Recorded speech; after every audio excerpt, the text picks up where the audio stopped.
오늘 우리에게 주신 말씀은 고린도후서 8장 1절에서 5절입니다. 다 함께 한 구절씩 번갈아 가면서 교독하겠습니다.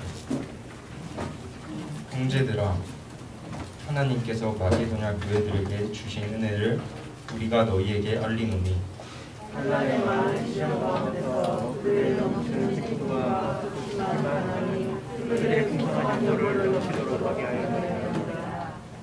내가 증언하노니 그들이 힘대로 할 뿐 아니라 함에 지나도록 자원하여 이 은혜와 성도 섬기는 일에 참여하게 하여 우리에게 간절히 구하니 우리가 바라던 것뿐 아니라 그들이 먼저 자신을 주께 드리고 또 하나님의 뜻을 따라 우리에게 주었도다. 아멘.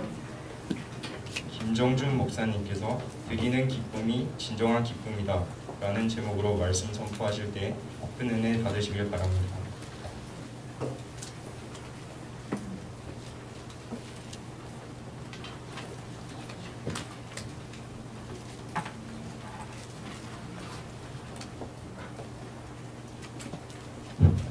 네, 잘 지내셨죠?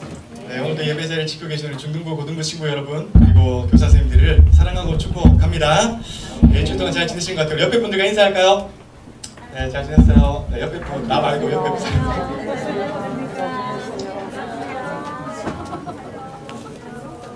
네, 언제쯤이면 제가 여러분들이 활짝 옆에 사람들과 웃으면서 인사하는 모습을 보게 될지 되게 궁금한데요. 그리 머지않은 시간이었으면 참 좋겠다라는 생각을 한번 해보게 됩니다. 여러분, 이제 2023년도 첫 번째 시즌 설교가 다 끝이 났습니다. 제가 시작한 설교이니만큼 제가 마지막을 맺는 것이 더 좋을 것 같다라는 생각이 들어서 한 주 더 말씀을 준비해 보았습니다. 일단 제가 설교를 시작하면서 여러분께 이렇게 부탁을 드렸어요. 중등부 친구들은 잘 못 들으실 수도 있는데 고등부 친구들에게 제가 이렇게 부탁을 드렸어요. 첫째, 가능하면 반드시 여러분의 이름으로 봉투로 헌금을 드려라 라고 부탁을 드렸고요. 둘째, 가능하면 한 달 동안 구김 없는 돈, 가장 빳빳한 돈, 안 되면은 다리미로 돈을 다려라, 안 되면 고데기로도 다려라 라고 해서 제가 부탁을 드렸는데 혹시 다 지킨 친구 있나요? 혜인아. 아, 혜인이 중간 실패했니? 아, 그래, 연우야 고데기로 다른다면서. 아, 네, 제 얼굴 안 쳐다보네요. 혹시라도 부끄러워서 손을 못 들었다면 네, 저한테 그냥 오시면 됩니다. 제가 개인적으로 선물을 드리도록 하겠습니다. 뭐 마지막에 한 주 못 지켰다고 하더라도 그냥 저한테 오시면 제가 알아서 선물해 드리도록 하겠습니다. 여러분, 저는 여러분들이 헌금에 대해서 바르게 아셨으면 좋겠습니다. 그래서 5번의 설교를 준비했고요. 마지막으로 그 5번의 설교를 한 번 더 이렇게 짚어가면서 오늘 설교를 한번 풀어보고자 합니다. 첫 번째, 이렇게 질문을 드렸죠. 헌금이란 무엇인가요? 헌금이 무엇입니까?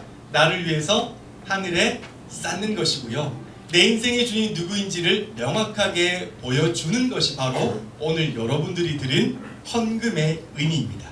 그럼 두 번째, 헌금을 꼭 해야 하나요? 헌금은 액수가 아니라 정성입니다. 한마디로 말하면 신앙생활의 열매라고 할 수 있죠. 그래서 여러분, 헌금을 하는 것이 건강하고요. 제가 교육자로서 여러분들에게 당부드리고 싶은 것은 헌금을 하십시오. 그게 건강하고 좋습니다. 그렇다면 세 번째, 11조는 누구의 것입니까? 11조가 되면 액수가 훨씬 더 많아지죠. 그래도 어쨌든 11조는 하나님의 것입니다. 하나님께서 분명히 이렇게 말씀하세요. 11조는 내 것이다.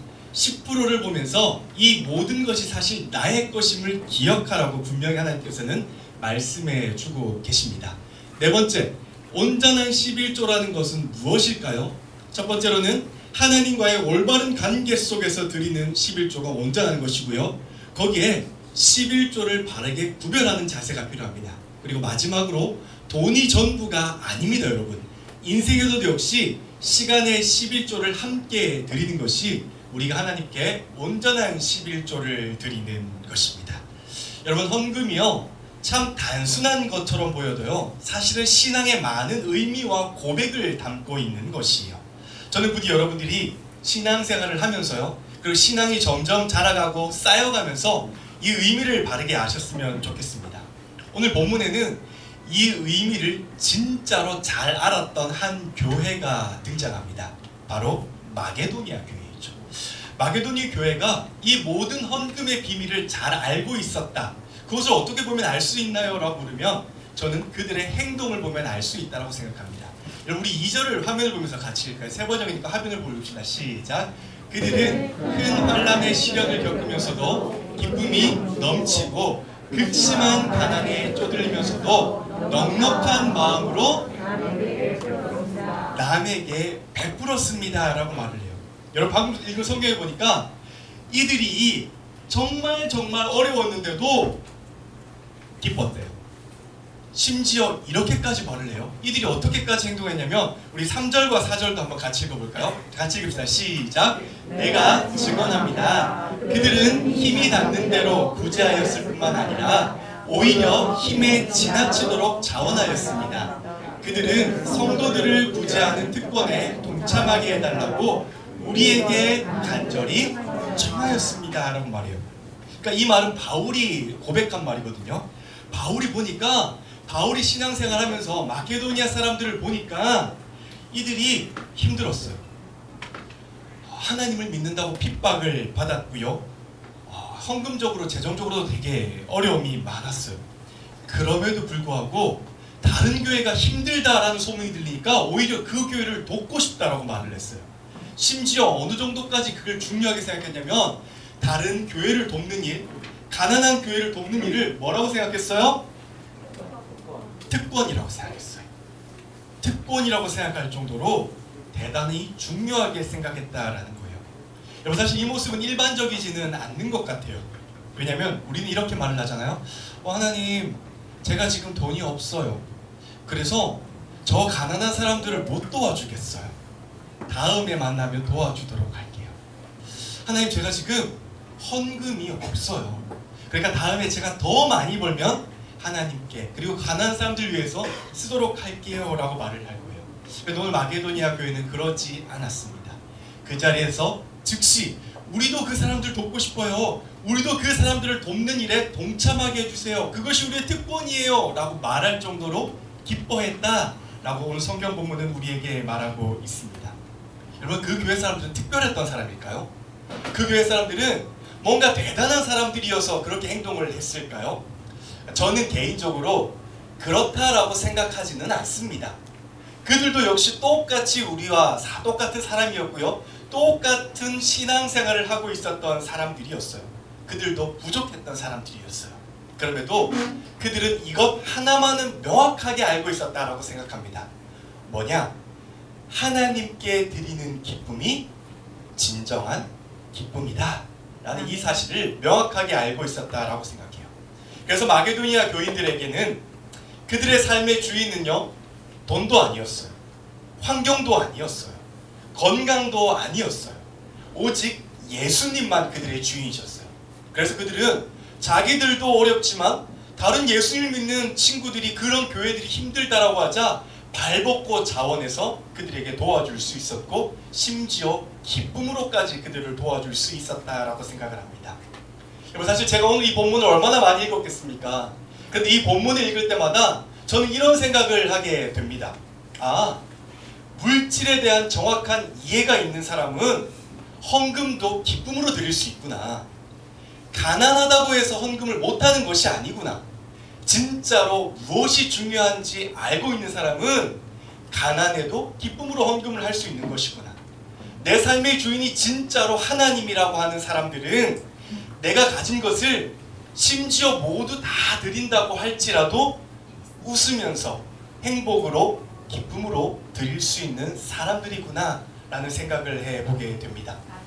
여러분들은 어떠세요? 어떻게 하나님께 헌금을 드리시고 어떻게 신앙생활을 하고 계신가요? 여러분 사실 우리의 삶도요 마게도니아 교인들과 많이 다르지는 않다라고 생각을 합니다. 여전히 우리는 코로나를 겪고 있어요. 코로나를 겪으면서 우리가 겪는 가장 신앙의 어려움 중에 하나가 어디 가서 내가 그리스도인이라고 쉽게 말하기가 어려운 세상이 되었다라는 것이에요. 사실 저도 그래요. 어디 가서 예전에는 저 직업이 뭐예요? 라고 물으면 제가 뭐라고 대답했을까요? 회사원, 목사, 믿음이 좋은 친구들이구나. 예전에는 목사라고 대답을 했어요. 근데 요즘은 뭐라고 대답을 할까요? 뭐라고요? 봉사원? 봉사하죠. 제가 여러분들에게 봉사합니다. 시간도 절도도 돼서 봉사해요. 요즘 가끔 제가 어디 가서 직업을 받기 좀 곤란할 때 프리랜서라고 말을 합니다. 그 정도로 쉽지 않은 세상이 참 되어버렸어요. 그리고 여러분, 뭐 코로나로 인해서 생계적으로 물질적으로 어려움을 당하고 있는 분들도 굉장히 많이 있어요. 그런데 여러분, 그럼에도 불구하고 우리가 오늘 마게도니아 교인들처럼 진짜로 드리는 기쁨이 진정한 기쁨임을 알기 위해서는 저는 한 3가지 정도의 자세가 필요하다라고 생각합니다. 제가 개인적으로요, 지금까지 신앙생활하면서 물질권에 대해서 가지고 있는 3가지의 원칙이 있습니다. 이 원칙을 여러분들에게 들려드리고 싶습니다. 이 원칙 중에 몇 가지는요, 김동호 목사님께서 쓰신 깨끗한 부자라는 책에 나온 내용들도 있고요, 제가 신앙생활하면서 깨닫게 된 것들도 있습니다. 어쨌거나 여러분들이 오늘 저의 이 3가지 원칙을 들으시면서 나름대로 신앙생활 하시면서 여러분들 각자의 원칙을 잘 마련하는 여러분들이 되셨으면 참 좋겠어요. 저의 첫 번째 원칙은요, 부자는 잘 사는 사람, 가난한 사람은 못 사는 사람이라고 생각하지 않는다. 그리고 그렇게 말하지 않는다라고 하는 게 저의 첫 번째 원칙입니다. 여러분, 우리는 흔히요, 돈 많은 사람을 가르쳐 저 사람 잘 사는 사람이야 라고 말을 은연중에 할 때가 참 많습니다. 돈이 없는 사람을 가르쳐서 저 사람 못 사는 사람이지 라고 말을 할 때가 있어요. 그런데 이거는 진짜로 잘못된 생각이에요. 돈 많은 사람을요, 부자라고 부를 수는 있어도요, 잘 사는 사람이라고 말을 할 수는 없어요. 우리가 신문이나 TV에서 본 사람들은 대부분 돈 많고 행동을 잘 못하는 사람들이잖아요. 그런 사람들은 돈이 많음에도 불구하고 사람답게 살지 못하는 사람들이 굉장히 많아요. 그런 사람들에게 단순히 돈이 많다는 이유로 저 사람 잘 사는 사람이야 라고 말을 할 수 없다라는 것이죠. 정확하게 말하면 돈은 많지만 잘 못 사는 사람들이에요. 자, 반대로요, 가난한 사람은 역시 못 사는 사람이 아니에요. 여러분, 우리가 알고 있는 성인들, 그러니까 되게 삶을 잘 살았던 사람은 대부분 모든 것을 버렸던 사람들이 많습니다. 간디가 그랬고요, 슈바이처가 그랬어요. 또 누가 그랬을까요? 부처도 버렸죠. 모리사르스 다 버렸습니다. 네, 자식도 버리고 다 버렸어요. 또 누가 그랬을까요? 네? 스티브 잡스가 뭘 버리는 얼마나 많은 것을 버리긴 뭘 버려요. 하지만 제가 준비한 답은 아니에요. 또 누가 있을까요? 일론 머스크. 그런 말 하지 마요. 김종준 목사님. 네, 미안해요. 물어본 내가 잘못했어요. 마더 테레사가 그랬고요, 심지어 내가 원했던 대답은 안 나왔던 것 같아요, 예수님도 그러셨어요. 여러분, 이분들이 가난하게 살았다라고 못 사는 사람들입니까? 아닙니다. 정확하게 말하면 가난하지만 잘 살았던 사람들입니다. 그러니 사랑하는 여러분, 우리가 물질에 대한 올바른 생각을 정립하려고 한다면 제일 먼저 저는 돈이 많은 사람은 잘 사는 사람, 돈이 없는 사람은 못 사는 사람이라는 생각을 버려야 한다라고 생각합니다. 잘 살고 못 살고는요, 물질로 평가되는 것이 아니에요. 뭐로 평가될까요? 행동, 삶으로 평가되는 것입니다. 그렇기 때문에 여러분, 이러한 생각이 잘 정립되어 있는 사람은 결국 이렇게 가는 거죠. 헌금을 많이 하는 사람은 신앙이 좋은 사람, 헌금이 적게 하는 사람은 신앙이 나쁜 사람이라고 하는 오류에 절대로 빠지지 않을 수가 있습니다. 그렇기 때문에 저는 여러분들이 이런 물질에 대한 생각을 잘 정립하시기를 바라요. 두 번째, 물질은 복이 아니다 은사다 라고 저는 생각을 합니다. 사람들은요, 행복을 물질에서 찾습니다. 그러니까 돈이 많으면 내가 행복한 사람이라고 생각하고 돈이 없으면 행복하지 않은 사람이라고 생각을 해요. 최근에 얼마 전에 초등학생들한테 꿈을 조사했는데요, 상당히 놀라운 결과 중에 하나가 뭐냐면 초등학교 꿈이 뭘까요? 돈 많은 백수, 건물주가 되는 게 꿈인 사람들이 굉장히 많다라고 나옵니다. 건물주가 되는 게 초등학생들의 꿈이래요. 돈 많은 백수. 그래서 평생 오락만 하고 살겠다라고 하는 것이 초등학생들의 꿈이라고 생각이 아니라 신문에 났어요. 여러분, 사실 그리스도인들도 기도할 때요, 돈을 달라고 말하는 사람들이 많습니다. 저도 그렇게 기도했습니다. 그리고 가끔 합니다. 솔직하게 말해서 해요. 자, 그런데 중요한 것은 여러분, 성경적인 관점에서요, 물질, 돈이라고 하는 것은 복이 아니라 은사에 가깝습니다. 물질을 많이 받아서 부자가 되었다라고 그리스도 중에도 부자가 많잖아요. 이런 부자는 복을 받은 사람이라기보다는 물질의 은사를 받은 사람이다 라고 생각하는 것이 건강합니다. 왜냐하면 여러분, 우리가 방언이라는 것이 있잖아요.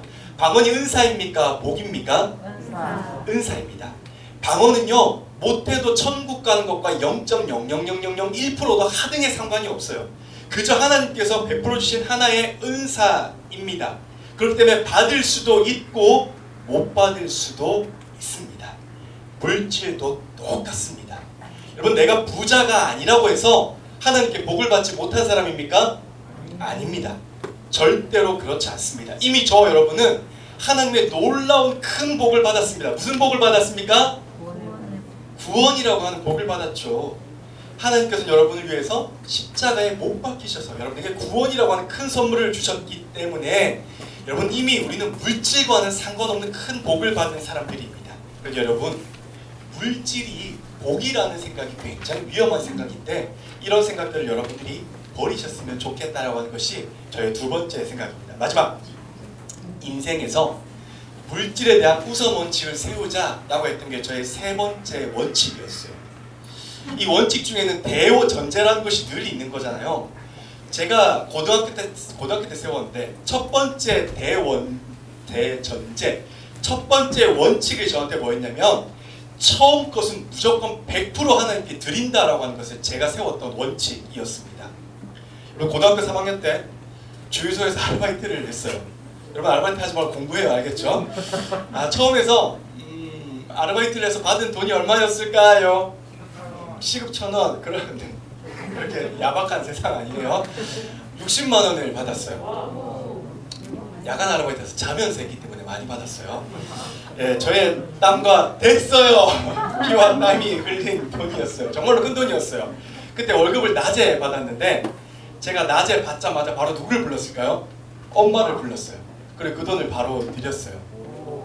아니, 엄마 드시라고 한 게 아니고 엄마가 가지고 계시라고. 왜냐면 제가 가지고 있다가는 마음이 변할 것 같았기 때문입니다. 어쨌든 그렇게 해서 그냥 100%를 다 하나님께 드렸습니다. 23살 때 교육전도사를 처음으로 나갔습니다. 여러분 같은 생각 한 달 동안 정말 너무 힘들겠어요. 성인이 누구일까라고 말하는 일론 머스크라고 말하는 여러분들과 힘들게 한 달 동안 해서 제가 월급, 그러니까 페이를 받았죠. 사례비를. 얼마를 받았을까요? 180. 그랬으면 참 좋았을 것 같은데 60만 원 받았습니다.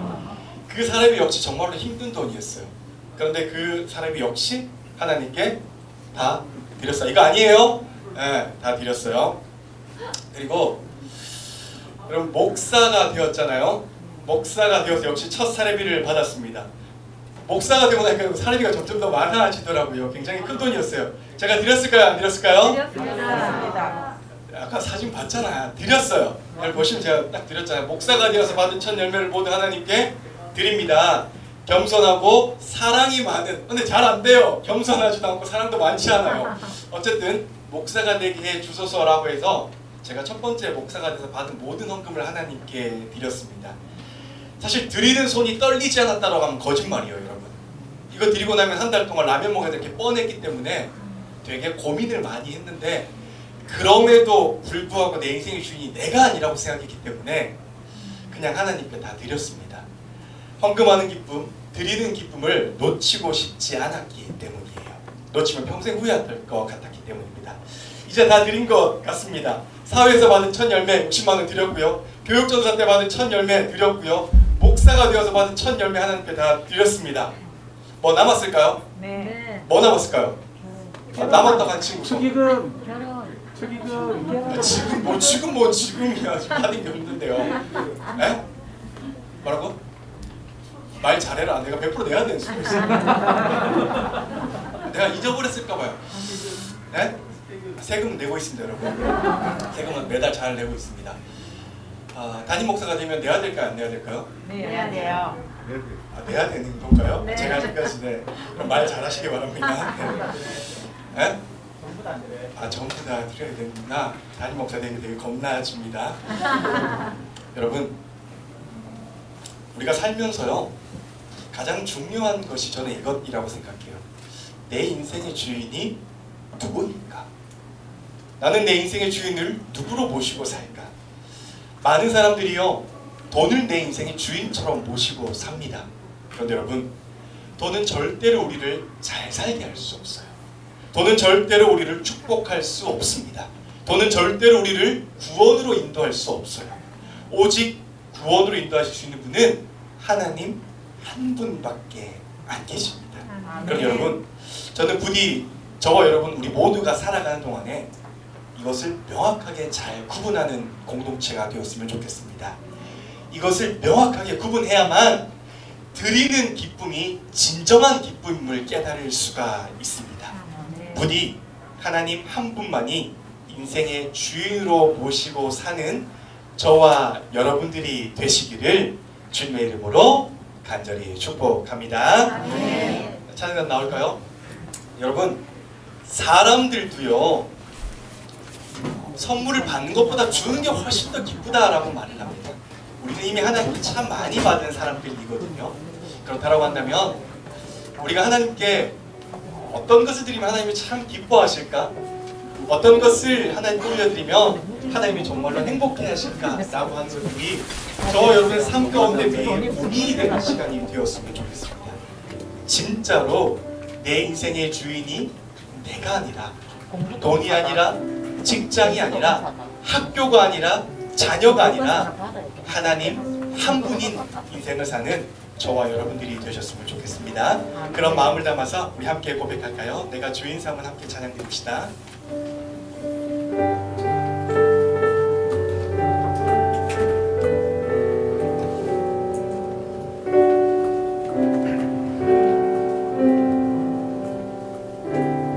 함께 고백합시다.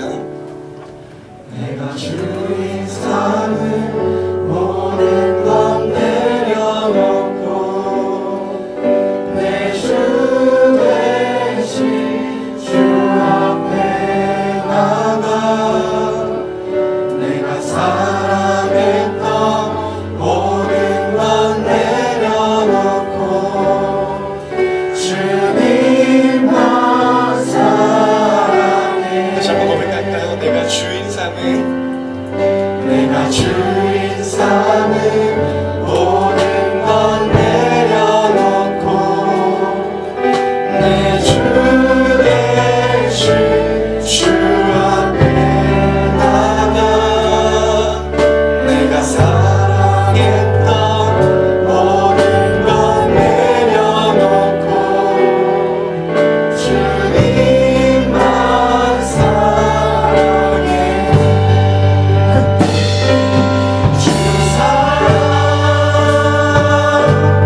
거친 풍랑에도 깊은 바다처럼 나를 잠잠케 해.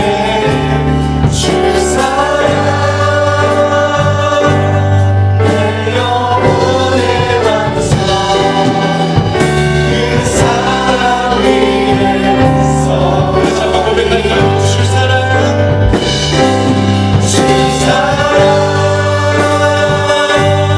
거친 풍랑에도 깊은 바다처럼 나를 잠잠케 해.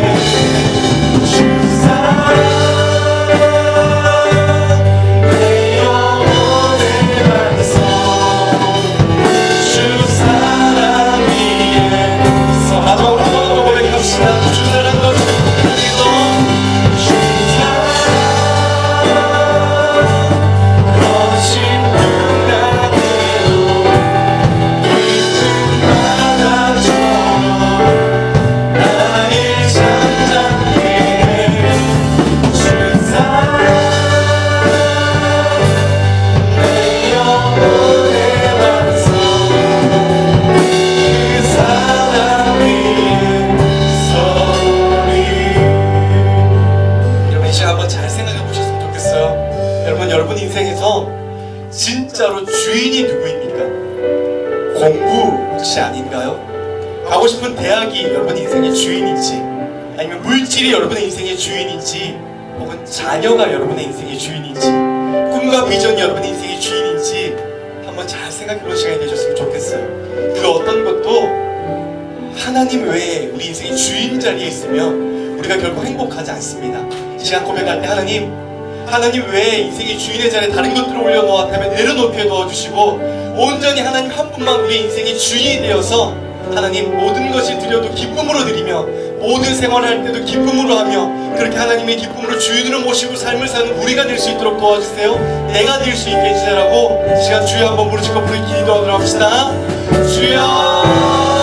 하나님, 오늘 하나님의 주인 자리에 누가 앉아 있습니까? 하나님의 인생의 주인의 자리에 그 어떤 것이 있는지 다시 한번 돌아보는 시간이 되었으면 좋겠습니다.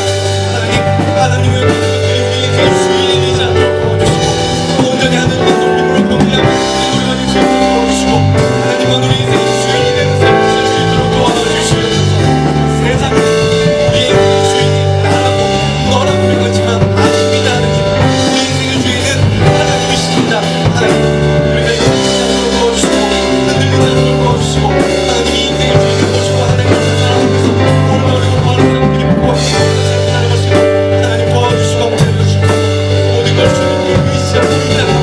하나님, 우리 친구들 하나님 붙잡아주시고, 우리 교사들 하나님 붙잡아주셔서 우리들의 삶을 살면서 행복한 삶을 지켜주시고, 기쁨을 드리는 삶을 지어주도록 도와주시고, 모든 삶으로 하나님 앞에서 주인의 삶을 고백하는 우리 친구들, 우리 공동체가 될 수 있도록 하나님 도와주시고 하여 주시옵소서.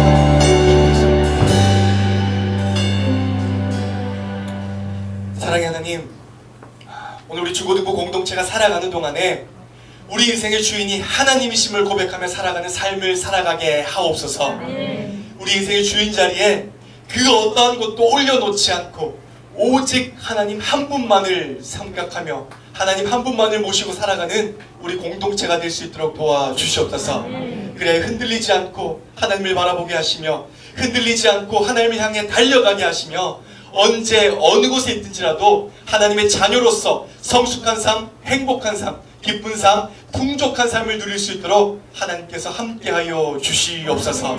하나님, 우리 친구들이 언제 어느 곳에 있든지 하나님의 기쁨이 되는 삶을 살게 하시고, 드리는 기쁨이 진정한 기쁨을 깨닫는 인생이 될 수 있도록 하나님께서 이들의 삶 가운데 함께하여 주시옵소서. 이제는 우리 구주 예수 그리스도의 은혜와 하나님 아버지의 놀라우신 사랑과 성령님의 감동, 감화, 위로, 교통하심의 역사가 다시 한번 우리 인생의 주인은 하나님 한 분밖에 안 계십니다. 그런 하나님께 모든 것을 드려도 아깝지 않습니다. 드리는 기쁨이 진정한 우리의 기쁨이다 라고 고백하며 삶을 살아가는 우리 공동체 머리 위에, 삶 가운데, 우리 조국 위에, 그리고 지진으로 고통받는 많은 나라들 가운데 이제부터 영원까지 함께 하시기를 간절히 축원하옵나이다. 아멘.